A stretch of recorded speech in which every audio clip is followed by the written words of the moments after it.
When we talk about Nazi Germany, they act like it came out of nowhere. Like Hitler just invented racism from scratch. Spoiler alert, he didn't. He studied it, specifically from the United States of America. Yeah, the land of liberty, home of jazz, home of bald eagles, and forced sterilization programs. Turns out, Hitler was low key obsessed with how America handled race.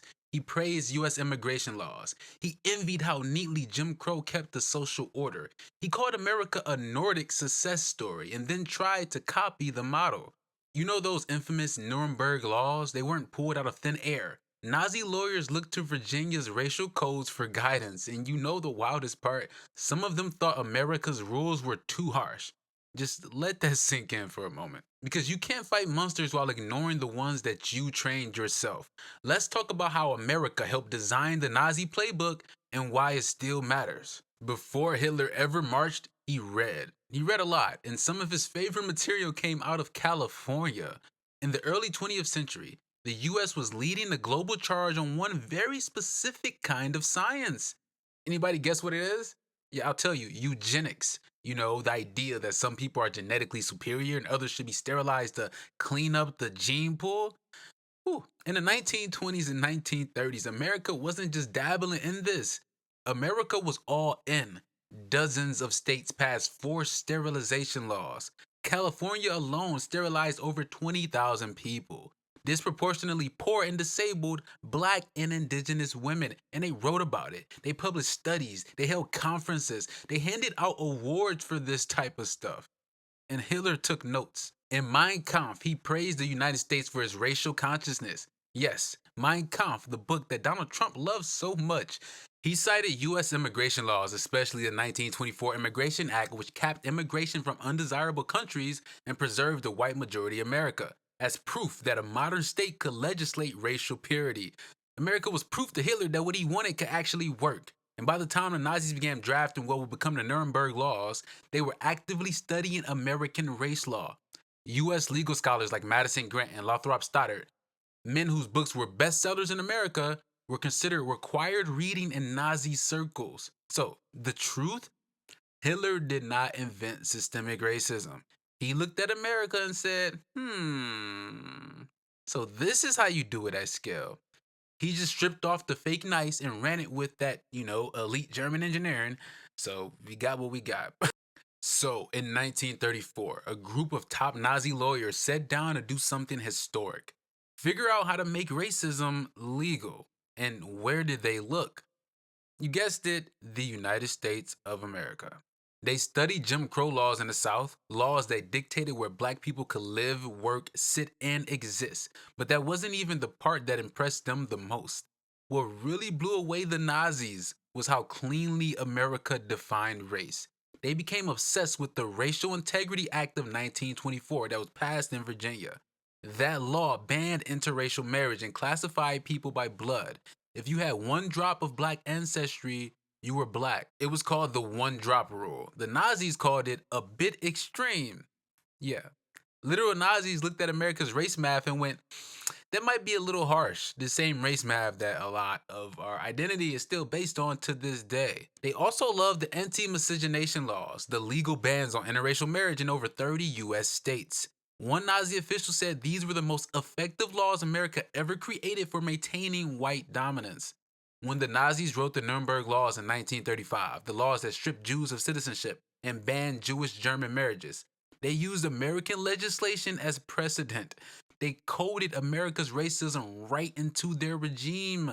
And no, this is not conspiracy theory. There are direct transcripts, legal memoranda, and meeting notes. Books like Hitler's American Model by James Q. Whitman breaks it all down. This is not a secret. This is all public knowledge that nobody wants to point to. America wasn't just the inspiration for Hitler. It was the case study. It was the proof that, this might actually work for me. My evil has precedent. So the next time someone says that's not who we are, ask them which part they're referring to. Because in 1930s Germany, everyone knew exactly who we were. Okay, look, here's where it gets poetic and not in the good way. In the 1940s, black American soldiers were part of the Allied forces that liberated Nazi concentration camps. They walked past mass graves, emaciated bodies, and the wreckage of a system built on racial supremacy. Then they came home to whites only water fountains. Imagine being a black soldier who risked his life to fight fascism, only to get told to enter through the back door at the grocery store. That was America's victory parade. And while the US was helping to write Germany's new constitution, like, damn, do y'all really want America help again? It still hadn't dismantled its own apartheid. Not legally, not structurally, not morally. Brown versus Board was still a decade away. Loving versus Virginia, which finally overturned those interracial marriage bans, wouldn't happen until 1967. So just let that sink in. The US helped prosecute Nazis at the Nuremberg trials using principles of justice that it wasn't applying to its own citizens. We condemned crimes against humanity while defending segregated schools and forced sterilization at home. And the American public mostly didn't know or didn't care how deeply our laws had influenced the Reich, because acknowledging that would have required actually looking in the mirror, something I don't think America's ever truly done. Instead, we chose a national amnesia. Textbooks skipped it, speeches ignored it. The phrase never again got carved into marble while we were still doing it on a daily basis in America. I mean, realistically, America was targeting and sterilizing black and indigenous women until the mid 70s. Look, this wasn't just about defeating the Nazis, it was about preserving an American myth. Pause go. That our sins are always accidents, that our influence is always virtuous, that racism is an export we never meant to ship. When people talk about fascism, they love to name the villain. They don't love to name the influence. Hitler didn't invent race science, he borrowed it. He didn't build a system from scratch. Studied Americas and Britain, but we're talking about America today, so Britain for another day.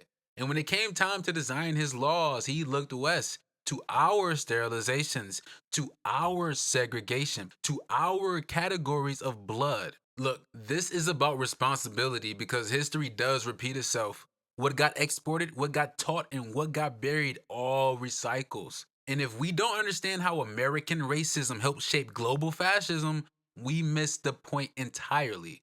We can't just talk about Hitler like he was a glitch in history, like he didn't have a whole system he was based off of. Sometimes the worst systems don't come from monsters in the dark. They come from policies written in daylight with clean fonts, okay? Times New Roman. It's very clear what they're saying. And a flag waving in the corner. Hello, America. Look at your mirror.